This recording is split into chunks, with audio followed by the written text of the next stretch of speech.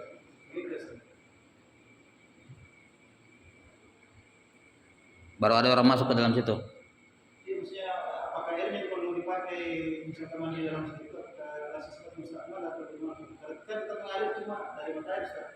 Tidak mengalir kayak sungai begitu. Dari mata air. Zahirnya kalau selama belum tidak sampai dalam 200 liter, dua kullah masih masuk dalam kategori mustakmal. Zahirnya Allah a'lam. Ya, walaupun apa namanya tergantikan airnya.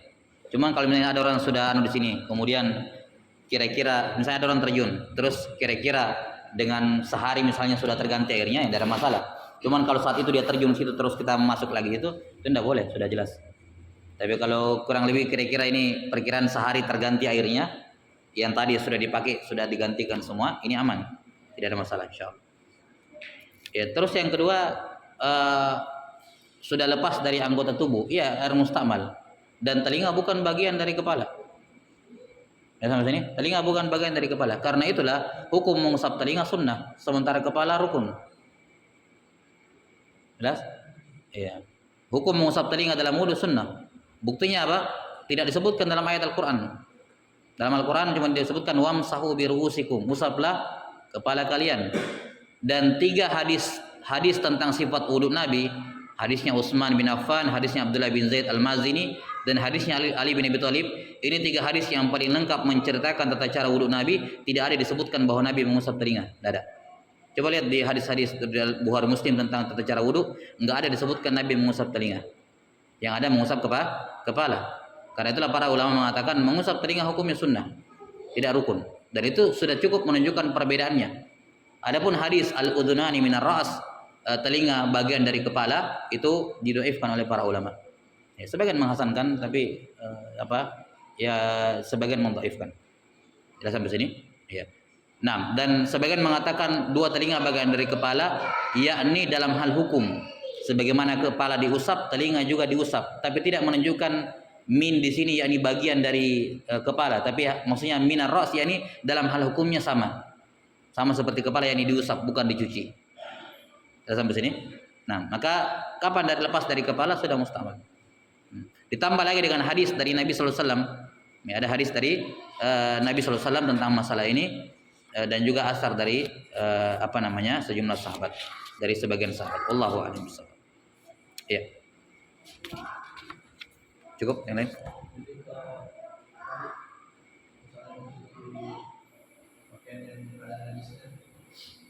Kalau tidak di air direndam airnya pakai ini yang najis, ya najis. Jadi misalnya kalau berjalan najis pakainya, karena kan air najis. Jadi kita sebutkan kemarin kan di masalah mesin cuci itu. Kalau orang masih langsung pakaian kencing dimasukkan, baru dimasukkan air, udah najis semua itu. Bukan cuman pakaiannya, tapi dinding-dinding mesin cucinya najis semua karena sudah kena air najis. Dia harus bilas semuanya. Harus dialiri air. Ya, jadi caranya menghilangkan najis dengan menggunakan air sedikit adalah airnya yang datang ke najis, bukan najisnya yang datang ke air. Makanya beda hukumnya. Ada air sedikit, air 1 timba, dimasukkan najis. Apa hukum airnya? Najis. tapi ada air kencing disiram pakai satu timba, apa hukum airnya? Suci. Yani bisa menghilangkan apa? Najis. Padahal sama-sama ketemu. Tapi beda antara najis yang masuk sama air yang masuk ke najis. Beda hukumnya. Jelas ya? Ya. Di mana dalam hadis kencing Arabi itu, kencing di sudut masjid, Nabi minta apa? Air. Tapi di hadis lain dikatakan kalau air masuk najis masuk ke dalam air dua kullah, di bawah kullah najis kan mafhumnya. Ya, itu menunjukkan dibedakan antara najis yang masuk ke dalam air dengan air yang mendatangi najis. Ya, jadi kalau airnya sedikit, satu-satunya cara membersihkan najis adalah airnya disiramkan, bukan najisnya dimasukkan ke dalam air sedikit. Itu satunya cara. Baik. Yang lain? Cukup. Bahkan misalnya najisnya kan kalau kita pakai air sedikit tidak hilang bekas-bekasnya itu. Jadi biasa dicelup-celup dulu, kasih hilang bekas-bekasnya, baru mungkin siram supaya bekas-bekasnya hilang. Gak ada masalah, nggak masalah. Tapi kan yang dicelup-celup itu airnya najis yang dicelup itu. Ya, misalnya di baskom, dia kucek begitu. Tapi kan sudah, kalau hilang kan, tapi tetap ternajisi. Airnya najis, pakaiannya najis. Pakaiannya najis. Kenapa? Karena kena air yang ternajis kita. Maka ketika diangkat disiram semuanya. Tidak masalah kalau begitu. Ya.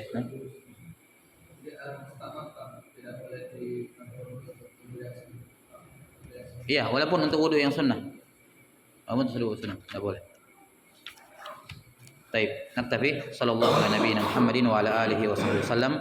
Subhanakallahumma bihamdik asyhadu an la ilaha illa anta astaghfiruka wa atubu ilaik. Assalamualaikum warahmatullahi wabarakatuh.